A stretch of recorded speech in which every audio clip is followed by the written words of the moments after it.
Welcome to the Deep Dive. Today we're looking at something really quite unique happening down in Jacksonville with the Jaguars. Yeah, it's all about their rookie, Travis Hunter. Exactly.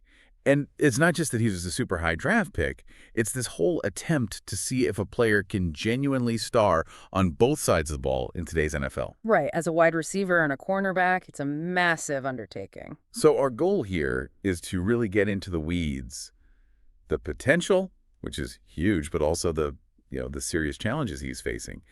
Think of this as your shortcut to grasping what's going on with this pretty groundbreaking experiment. And we're basing this discussion on some insights from a recent YouTube video. It was called Travis Hunter Will Be the Greatest Two-Way WRCB Ever. Foxworth Picks Jaguars for AFC South Glory from the Anjang Leaf NH channel.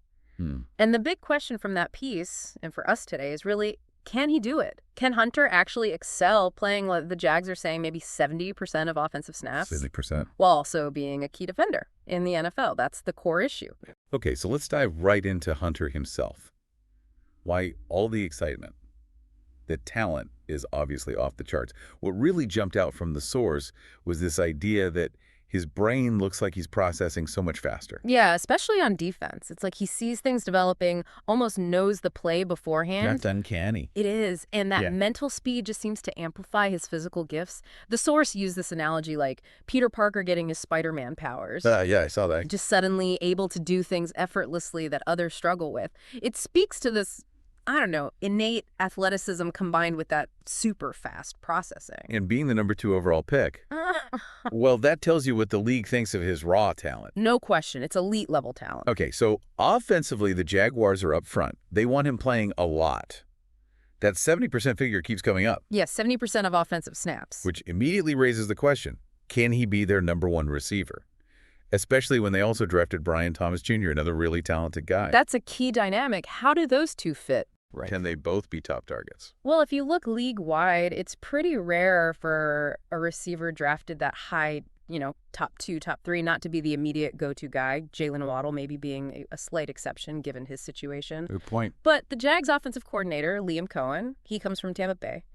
And down there, they had Mike Evans and Chris Godwin both putting up big numbers simultaneously. Right, they made that work. So the thinking might be that Cohen has a system, a philosophy that can support 2 high-volume receivers. Maybe he sees Hunter and Thomas Jr. filling similar complementary roles. That makes sense, a potential blueprint there. Even from a fantasy football perspective, which the source touched on, it's tricky, right? How do you project him with that defensive role? Exactly. But the crucial point the source made, I think, is that Hunter doesn't necessarily need, 1,500 yards receiving to be incredibly impactful for Jacksonville. Because he's giving you so much on the other side of the ball. Precisely. His value isn't just catches and yards. It's interceptions, pass breakups, tackles, the whole package. So maybe those statistical projections, like the betting prop for receiving yards around 650, maybe that's actually pretty reasonable for year 1. I think so. It feels grounded. Yeah. He can be a really effective offensive piece without needing that true #1 receiver type season, statistically speaking, because his overall contribution is much broader. Okay, let's shift focus to the offense itself. The scheme under Liam Cohen. The source described it as, creative, lots of motion. Lots of movement pre-snap. But kind of surprisingly, not a ton of play action, even though they might line up under center quite a bit, which feels a bit counterintuitive. It does, yeah.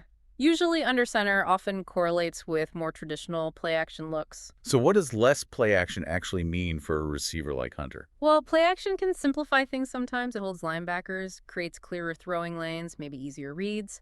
Without as much of it, receivers might have to do more work themselves post-snap. More adjusting on the fly. Yeah, potentially more complex reads against coverage, needing to win more one-on-one matchups without that built-in deception. And if he plays in the slot, which seems likely at times. Right, that adds another layer. That requires even quicker processing, tighter windows, really being on the same page with the quarterback instantly. Communication becomes paramount. So how do the Jaguars manage that? How do they ease the mental burden on offense? The source suggested maybe simplifying his assignments. That seems like a logical approach, especially early on. Maybe give him a more defined route tree, routes where he doesn't have to make super complex adjustments based on safety rotation or, understand intricate protection slides. Keep it manageable. Exactly, Yeah. because the mental focus is just so different. On offense, as a receiver, you're often locked in on your route, the specific corner you're facing, leverage, timing. Whereas defense requires that broader understanding, right? Sure. Totally. On defense, you need to understand multiple coverages, how they change based on the offense's formation, personnel, motion, plus all the film study to anticipate concepts and tendencies. It's a much wider lens. And that just hammers home the scale of this challenge. Yeah. It's not just physical endurance, playing all those snaps. Not at all. It's the cognitive load, the constant mental switching between fundamentally different tasks. And opponents will be watching once there's enough film. Oh, absolutely. Teams will pore over that tape looking for any kind of pattern or tendency. How are the Jags using him situationally? So let's say they do simplify his defensive role. Maybe he only plays man coverage in certain down and distances to start. Won't opposing coordinators pick up on that and scheme against it? That's the chess match, isn't it? If he's only doing X on defense, the offense will counter with Y. And the same applies on offense. If his route tree is limited, defenses will sit on those routes. And how do you make effective in-game adjustments when your key player is evolved so heavily on both sides? It must be incredibly difficult. It's immensely complex. Who communicates the adjustment? When does he get the information if he just came off the field from the other unit? It slows everything down. Which is why we just don't see this very often. Precisely. It's not just about finding an athlete good enough. It's finding an athlete good enough and mentally capable enough to handle that dual complexity at the highest level. It's exceptionally rare. And that leads perfectly into the mental conditioning aspect. It's maybe not talked about as much as the physical side. It's crucial. The source made a good point, contrasting the number of base coverages a corner needs to know. Maybe a handful, cover 2, cover 3, quarters, man. Yeah, the basics. But the real challenge is knowing how those coverages adapt and change based on every possible offensive formation, motion, personnel grouping. That's where the deep understanding comes in. The endless variations. Exactly. And the hours of film study required to recognize those formations instantly and anticipate what routes are likely based on down, distance, field position, opponent tendencies. It's substantial. And offensively, the prep is different again. Yeah, often more focused, as the source suggested.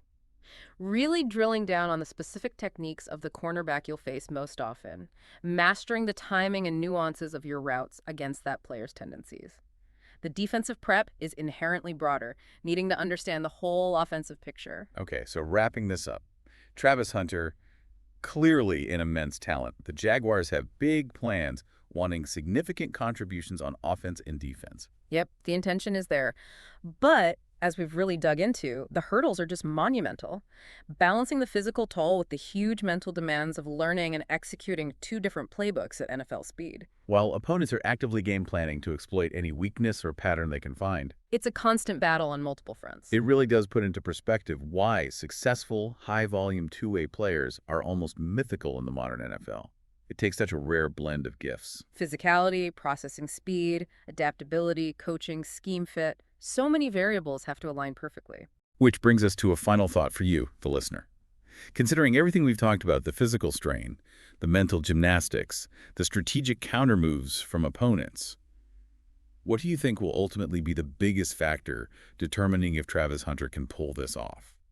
Is it just his raw athletic talent, that incredible processing speed we talked about? Or is it more about the coaching, how the Jaguars manage his reps and his roles? Maybe something else entirely. And thinking bigger picture, if he does succeed, if he becomes this true game-changing force on both sides, what could that mean for the future of football? Could it actually change team-building strategies or how players are developed? It's definitely something to chew on. A fascinating situation to watch unfold.